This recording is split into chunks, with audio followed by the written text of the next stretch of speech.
Vanucci Responde, nosso espaço para falar sobre a televisão a partir do seu olhar. Você manda perguntas lá no site canaldovanucci.com.br ou aqui nos comentários do vídeo ou nas minhas redes sociais.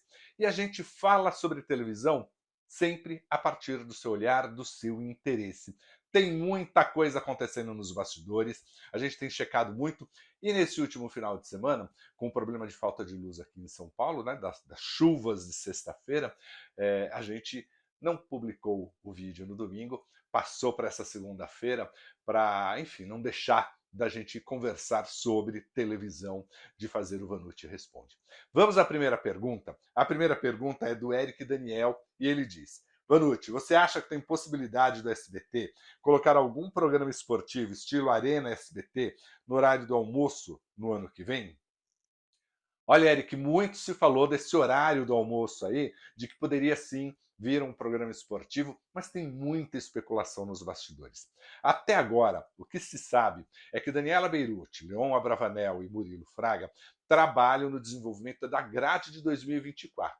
Uma das ideias é uma revista eletrônica para o período da manhã, para dividir o horário com o Primeiro Impacto. E ainda não está decidido o horário, não. Tem gente que diz que vai ser um confronto direto com Hoje em Dia, mas já ouvi no SBT de que eles estão estudando uma contraprogramação. O que é a contraprogramação? É você colocar um produto fora do concorrente, né? Para você tentar ali criar uma opção. Então poderia ser ali no início da manhã. Abre talvez com o Primeiro Impacto, depois vem ali essa revista eletrônica e volta para o Primeiro Impacto e segue a programação. E tem um programa também previsto, jornalístico, para o final da tarde. Então, tudo isso significa que haverá um grande ajuste, tanto de manhã quanto à tarde, né? Não sei se colocaria ali um novo programa esportivo. Por quê? Porque você já tem na Band, a Band tem, inclusive, ultrapassado o SBT neste horário, com Os Donos da Bola e O Jogo Aberto. Esses dois programas têm funcionado muito bem na Band e incomodado muito o SBT. Acredito numa contraprogramação ali.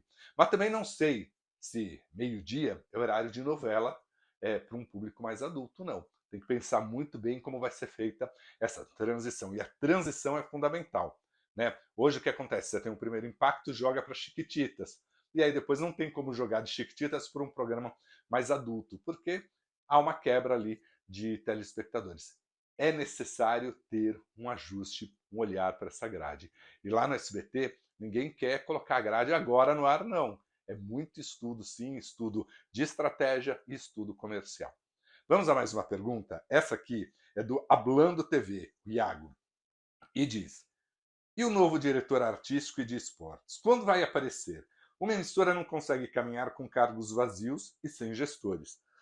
Olha, Iago, pelo que a gente vê ali no SBT, esse cargo, essa direção artística está na mão de Daniela Beirute. Daniela Beirute é a vice-presidente do SBT, acredita muito no trabalho que está fazendo e tem um olhar artístico muito apurado. Isso é um fato. Lembra que ela já foi diretora artística do SBT e na época ela fez muita coisa bacana ali. Né? Deu uma mexida, trouxe o Ídolos, trouxe um monte de coisa para a programação do SBT e causou um bom impacto. Pelo menos todos os executivos gostavam muito da Daniela Beirute, gostam desse olhar artístico dela. Por enquanto, é ela quem fica. Aí é ela quem comanda, tem o Leon Abravanel, o Murilo, o Fernando Fischer, todo esse pessoal trabalhando junto com a Daniela Beirute, mas fica ali num grupo, né?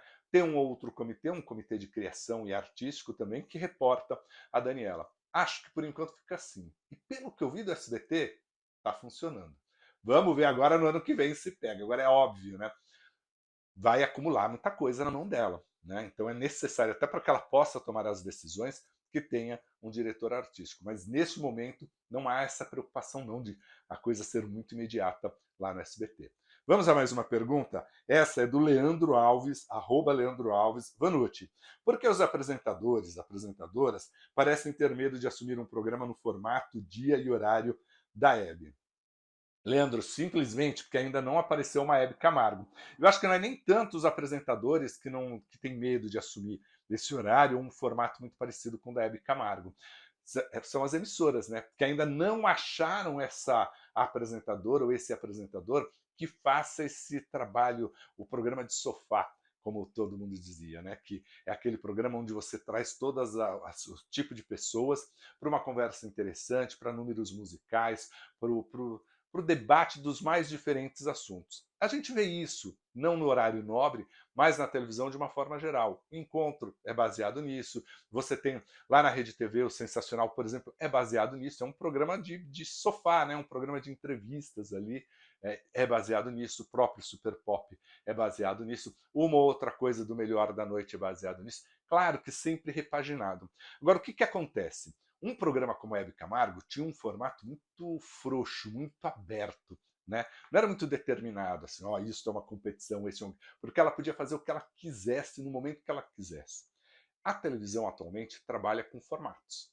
Né? Entrega aquele formato bem engessado mesmo, né? Que você sabe como vai ser o começo, o meio e o fim de cada episódio. E que o apresentador talvez não tenha tanta liberdade, tanta presença como tinha Hebe Camargo. Aliás, essa é uma geração ali que fez a diferença na televisão brasileira e eu acho que os mais novos precisavam aprender com esses mais velhos. O que é improviso, o que é carisma, o que é jogo de cintura. Né? E a Hebe foi a grande professora de todos nós. Bom, vamos a mais uma pergunta do @ciasabia. Vanucci, o que você sabe sobre esses rumores sobre a Band ter voltado a negociar horários com algumas igrejas? Seria lamentável. A Band já negociou, o período da manhã ali já tem uma igreja que faz um programa que é culto, que é teleculto, mas que bota a prestação de serviço no meio, até fofoca estão dizendo que colocam por ali. É uma forma, né, da Band conseguir dinheiro. Passou aí por um momento, né, todo mundo sabe, a própria Band divulgou isso, né, não de forma oficial, mas saiu, né, todo mundo sabe que houve um prejuízo muito grande, né, depois que teve lá o Faustão na Band. A Band abriu mão desse horário nobre que era vendido para a igreja, tentou realocar. O Canal 21 era todo vendido também para a igreja, atualmente está com programação. Então, é menos dinheiro entrando na emissora. E essa é uma forma de se conseguir dinheiro. Não é a que eu gosto, não.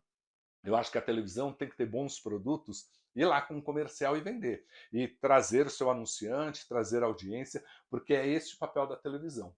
Né? Vender espaços para as igrejas fica muito fácil, porque o sinal vem de fora, geralmente é o mesmo sinal para todas as emissoras, né?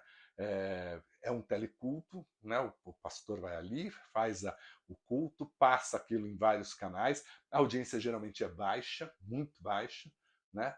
Chega perto do traço, um pouquinho mais ali, mas nunca chega a meio ponto, mas dá resultado para as igrejas, né? E ao mesmo tempo para o caixa das emissoras, né?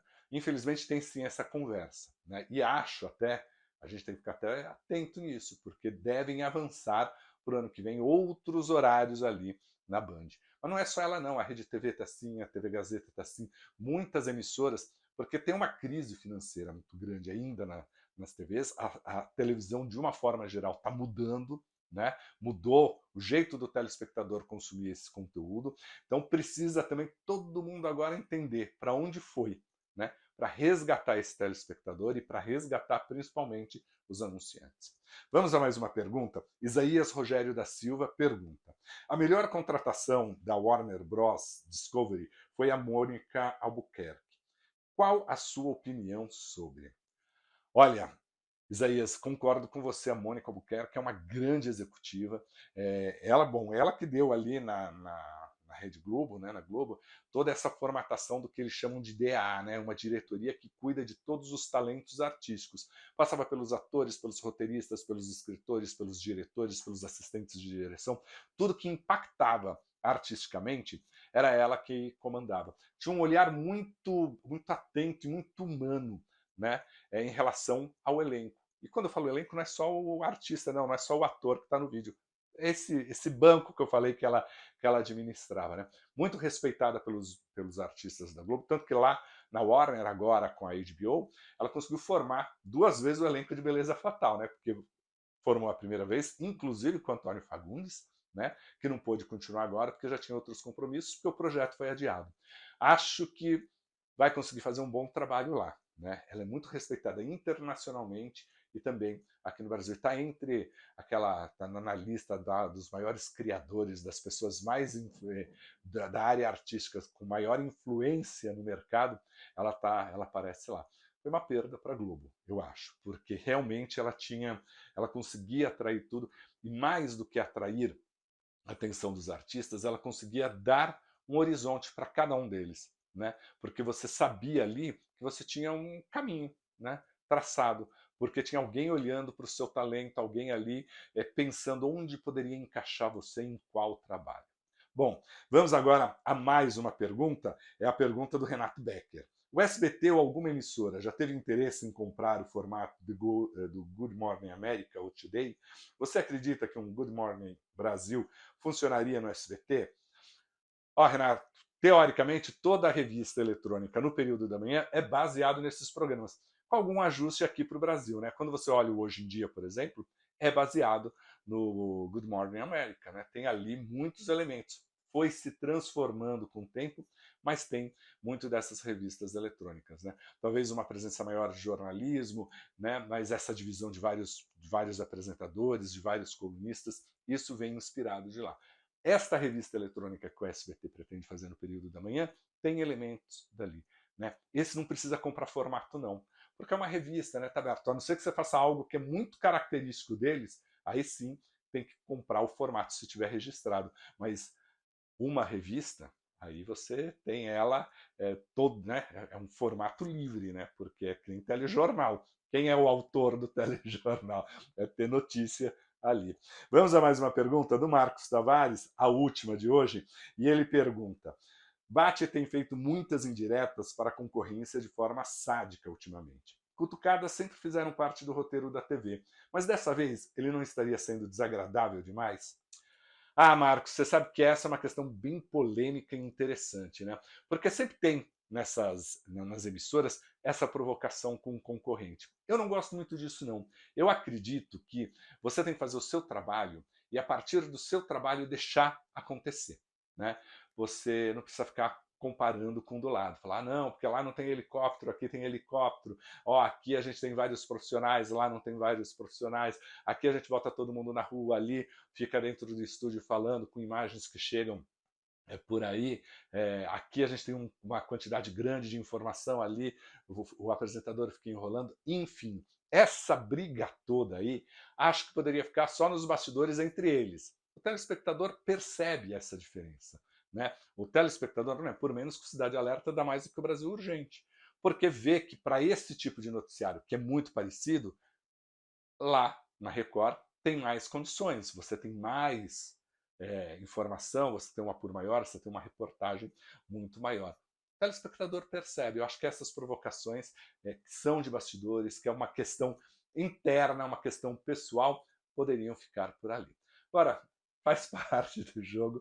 O Bate cutucou bastante, viu? E acho, pelo que me fala ali, sempre vai dar uma cutucadinha ali na concorrência. Eles gostam disso e você vê, vira repercussão o tempo todo. Bom, o Vanucci Responde de hoje termina por aqui. Mais um episódio que a gente fez a partir do seu olhar, das suas perguntas. Mande suas perguntas nas minhas redes sociais, no site canaldovanucci.com.br ou aqui nos comentários do vídeo mesmo.